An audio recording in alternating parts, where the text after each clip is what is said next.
अस्सलाम guys, welcome back to another YouTube video. आपका भाई असद आपकी खिदमत में हाजिर है। आज मैं बात करना चाह रहा हूँ एमबीबीएस के बारे में, जो कि आप इटली से कर सकते हैं। यहाँ पे एजुकेशन भी फ्री है और स्कॉलरशिप के मद में भी पैसे दिए जाते हैं।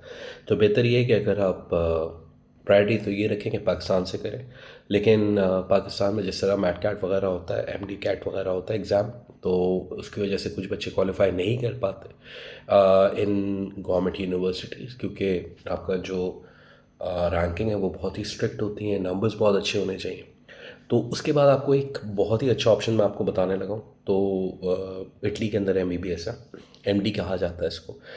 अब चक्कर ये कि आप में से बहुत से बच्चे ऐसे होंगे जो नहीं आ सकते यहाँ पर, ठीक है, बिकॉज़ अब ठीक है यहाँ पे स्कॉलरशिप मिलती है, सारी चीज़ें मिलती हैं, तो उसके लिए भी बैंक स्टेटमेंट आपको रिक्वायर्ड है। अब सारी बात मैं आगे तब करूँगा जब बेसिक पॉइंट आप तक पहुँच जाएगा कि बैंक स्टेटमेंट इज़ रिक्वायर्ड। और बैंक स्टेटमेंट कम से कम भी आपकी 25 से 30 लाख रुपए के करीब करीब होनी चाहिए, ठीक है, और वो जेन्युइन फंड्स होने चाहिए। आपको कोई आपका चाचू स्पॉन्सर नहीं कर सकता, मामू स्पॉन्सर नहीं कर सकता। It could be your father, brother, mother, बहन, भाई, बस साहब, इसके अलावा और कुछ नहीं। तो सबसे पहले इम्पॉर्टेंट बात आगे बताने से पहले कि मैं आपको यहीं रोक दूं कि अगर आपके पास बैंक स्टेटमेंट नहीं है और अगर ये वीडियो आपसे पर्टेन नहीं करती, तो don't waste your time, because I don't like wasting my time. तो बेहतर ये है कि आप भी अपना टाइम ज़ाया ना करें। एंड हाँ, ये वीडियो उन लोगों तक फॉरवर्ड ज़रूर कर दें जो अभी या तो इंटर कर रहे हैं, एफएससी कर रहे हैं मेडिकल के अंदर, और आगे उनको एमबीबीएस करना है। तो मैंने पहले भी एमबीबीएस पे 1 से 2 वीडियोस बना चुका हूँ। मैं इस वजह से एमबीबीएस को इतना परसू यहाँ पे करता हूँ कि मैं चाहता हूँ कि पाकिस्तानी बच्चे परसू करें, बिकॉज़ यहाँ पे there is a huge gap as far as Pakistani doctors are concern and as far as MBBS is concern. तो यहाँ पे मार्केट गैप बहुत ज़्यादा है, डॉक्टर्स हमेशा रिक्वायर्ड होते हैं यहाँ पे। फ्री एजुकेशन है, इंग्लिश में एजुकेशन है, आप इंग्लिश में एमबीबीएस कर सकते हो। और आपको डेफिनेटली यहाँ पे लैंग्वेज भी आनी चाहिए, वो मैं आगे जाके वीडियो के ऊपर बात करूँगा। लेकिन क्या रिक्वायरमेंट्स हैं, किस तरीके से होता है, क्या क्या चीज़ें हैं, तो मैं उस पर जाना चाहता हूँ। लेकिन प्लीज़ ये वीडियो लाजमी उन बच्चों से शेयर कर दीजिएगा who are planning to come to Italy for their MBBS. बहुत से लोग चाइना जाते हैं, China is very good option too, scholarship भी मिलती है, सारी चीज़ें मिलती हैं। लेकिन अगेन मैं फिर भी आपको बोलूँगा कि आप इटली ज़रा सुन लो, अगर समझ में आए तो it's your choice, it's a free world, ठीक है। तो कोई भी बच्चा, ये नहीं कि अगर वो पाकिस्तान से आना चाहता है, अगर उसने इंटर कर लिया है और वो एमबीबीएस यहाँ पे करना चाह रहा है, तो उसके लिए सबसे पहली चीज़ जो होती है दैट इज़, जो सबसे बड़ी गलती यहाँ पे करते हैं बच्चे, वो ये करते हैं कि यहाँ पे कुछ यूनिवर्सिटीज़ हैं जो आपको एमबीबीएस के अंदर आप एडमिशन ले सकते हो वहाँ पे, ठीक है। तो वो यूनिवर्सिटीज़ के नाम भी मैं आपको बताऊंगा, ठीक है। सारा प्रोसेस आप खुद कर सकते हो, मेरे पास आने की ज़रूरत नहीं है। अगर मेरे पास आना है तो आ जाओ, बाकी पूरा प्रोसेस हम लोग खुद देख लेंगे आपका। अल्हम्दुलिल्लाह नाउ आई हैव, हमने एक स्पेसिफिक और एक वो बंदा अपनी टीम में लिया है जो एमबीबीएस के केसेस देखेगा, ठीक है। तो मैं तो चाहता हूँ मुझे पैसे नहीं दो, कंसल्टेशन मुझसे ना लो, खुद कर लो। और कोई कहीं फंसो तो you can always ask me, ठीक है। सबसे मेन रिक्वायरमेंट ये होती है कि जब आप अपना एफएससी कर लेते हो, इंटर कर लेते हो, तो उसके अंदर आपको पता होता है कि आपके अंदर आपके नंबर्स क्या हैं, ठीक है। आपको आइडिया होना चाहिए कि यार मैं कितना पढ़ने वाला बच्चा हूँ, मैं आगे कितने नंबर ले सकता हूँ। तो जाहिर सी बात है, पाकिस्तान के अंदर जो गवर्नमेंट यूनिवर्सिटीज़ होती हैं उसका क्राइटेरिया बहुत स्ट्रिक्ट होता है, मैंने आपको बताया, ठीक है। तो यहाँ पे आने के लिए सबसे बेहतर, सबसे जो एक इम्पॉर्टेंट एग्ज़ाम है दैट इज़ नोन एज आईमैट, ठीक है। अच्छा, आईमैट का सीन ये होता है कि आपको आईमैट का एग्ज़ाम देना है, ठीक है। उसके अंदर 60% हासिल करने ही होंगे आपने, ठीक है। मिनिमम 60% आपने नंबर्स लेकर आने होंगे। और हर साल ये जो एग्ज़ाम है ये सितंबर, अक्टूबर, अगस्त, सितंबर, अक्टूबर में होता है, ठीक है। लेकिन उससे पहले आपको आपको यहाँ पे एडमिशन इटालियन जो यूनिवर्सिटीज़ हैं जहाँ पे एमबीबीएस होता है, वो आपने लाजमी कर लेना है। काफ़ी सारी यूनिवर्सिटीज़ होती हैं, यूनिवर्सिटी ऑफ बारी में होता है, यूनिवर्सिटी ऑफ पीसा में होता है, मिलान में होता है, मेसेना में होता है, और बलोनिया में भी होता है, ठीक है। ऐसी काफ़ी सारी यूनिवर्सिटी है, फ्लोरेंस से भी होता है।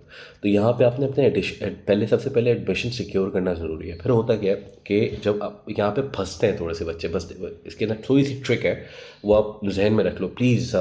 इस वीडियो को या तो सेव कर लो, बेशक लेटर ऑन आपको शायद ज़रूरत पड़े। जो गलती हम करते हैं वो ये करते हैं कि IMAT के स्कोर के ऊपर आपका एडमिशन बेस होता है, ठीक है। अब सीन ये है कि फॉर एग्जांपल आप यूनिवर्सिटी ऑफ फ्लोरेंस में जा रहे हो, ठीक है। आपने वहाँ पे एडमिशन सिक्योर कर लिया। अब उनका एक क्राइटेरिया है कि हम जिसका IMAT के अंदर स्कोर हुआ 55, ठीक है, तो हम ले लेंगे, ठीक है। आपने वहाँ पे एडमिशन सिक्योर कर लिया, फ्लोरेंस के अंदर प्री रजिस्ट्रेशन करा ली, स्कॉलरशिप के डॉक्यूमेंट सबमिट करा दिए। इन दी एंड आपका IMAT हो रहा है बाद में, ठीक है। जब IMAT आपका बाद में हो रहा है, then you get stuck, you don't have any other option. तो आपको वो नंबर लेकर आने ही आने जहाँ पे आपने यूनिवर्सिटी के अंदर जिस यूनिवर्सिटी को आपने चूज़ किया हुआ है, आप नहीं करोगे आप फंस जाओगे, आपका एडमिशन रह जाएगा, पूरा साल ज़ाया हो जाएगा। सो दिस इज़, तो मैं हमेशा बच्चों को ये बोलता हूँ कि यार चूज़ अ लो रैंक यूनिवर्सिटी, ठीक, हल्की यूनिवर्सिटी पे जाओ, ऊपर मत जाओ, ठीक है। कम, हल्का, प्लीज़ स्टे इजी, ठीक है।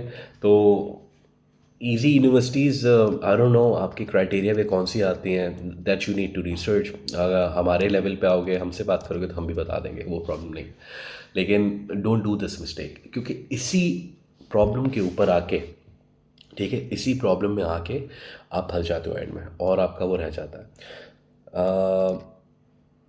ये बेसिकली आपको ये मैं बता दूं कि 60 MCQs होते हैं उसके अंदर IMAT के एग्ज़ाम में, ठीक है। और टोटल जो 60 मार्क्स का ये पूरा पेपर होता है, 90 टोटल क्वेश्चंस होते हैं इसके अंदर, 90 नंबर्स होते हैं इसके अंदर। तो you need to make sure कि IMAT के अंदर आपने रजिस्ट्रेशन करवा लेनी है आफ्टर योर एडमिशन, ठीक है। एडमिशन IMAT की रजिस्ट्रेशन वैसे नॉर्मली जून और जुलाई में खुल जाती है, ठीक है। ब्रिटिश काउंसिल इस्लामाबाद से भी हो सकता है, ठीक है। British council Islamabad, last time Lahore में भी हुआ था। रजिस्ट्रेशन फ़ीस की जो कॉस्ट होती है IMAT की, दैट इज़ अराउंड 130 यूरोज़।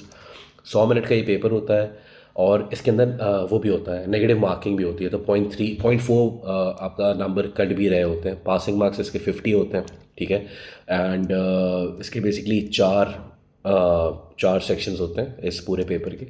और जनरल नॉलेज के 22 MCQs होते हैं, हयातियात के 18 होते हैं, केमिस्ट्री के 12 होते हैं, मैथ्स के 8 होते हैं।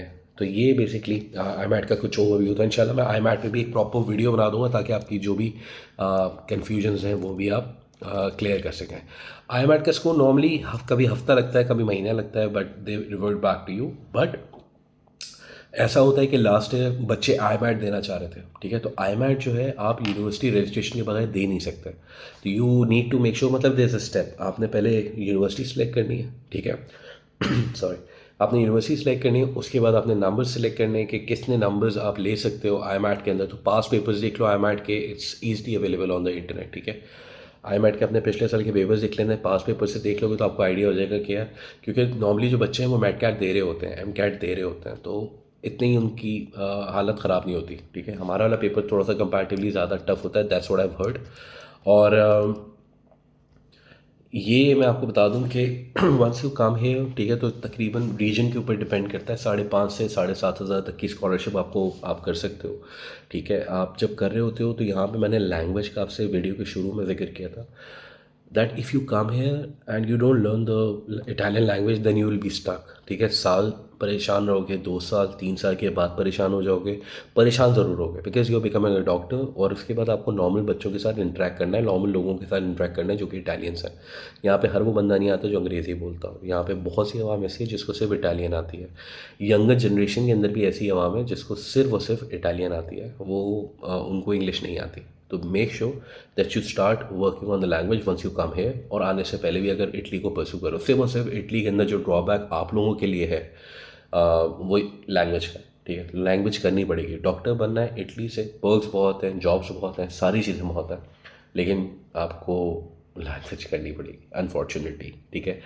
कुछ लोग लैंग्वेज में अच्छे होते हैं, कुछ लोग नल्ले होते हैं, कुछ लोग नहीं समझ में आती उनको, तो इट्स प्रीटी ओके। इसमें कोई आपको जज नहीं कर रहा हूँ मैं। नॉर्मली जो महीने का खर्चा होता है यहाँ पे स्टूडेंट्स का, दैट इज़ अराउंड 500-600 यूरोस, ठीक है, इंक्लूडिंग खाना पीना, ट्रैवलिंग और रिहाइश। 500-600 का नॉर्मली खर्चा होता है, कोई प्रॉब्लम नहीं है, वो मैनेज हो सकता है थ्रू योर स्कॉलरशिप। ठीक है, मेडिकल स्टूडेंट्स को वैसे जो स्कॉलरशिप का रेट है, जो सक्सेस रेट है दैट इज़ अराउंड 96-97% तो मिल जाती है। तो बस यही कुछ बातें थी मैंने आपको पहुंचानी थी। स्टिल थोड़े से कंसर्न हैं, तो मैं टाइमिंग्स थोड़ी सी भी आपको एक क्लैरिफाई कर देता हूँ कि जनवरी ऑनवर्ड जो है एडमिशन स्टार्ट हो जाएंगे। ठीक है, कुछ एक आध यूनिवर्सिटी में तो स्टार्ट हो भी गए। जनवरी ऑनवर्ड जो है फुल फ्लेज इसके MBBS के एडमिशन स्टार्ट हो जाएंगे। So if you willing to take, you want us to take the case, तो इंशाल्लाह हम लोग भी कर लेंगे। लेकिन मैं अगेन ये बोलता हूँ कि ख़ुद करो, ज़्यादा बेहतर है। और कहीं फंसो तो आ जाओ, फिर बात कर लेंगे इसके बारे में। ठीक है, अपना बहुत ख्याल रखना, मिलते हैं नेक्स्ट वीडियो में।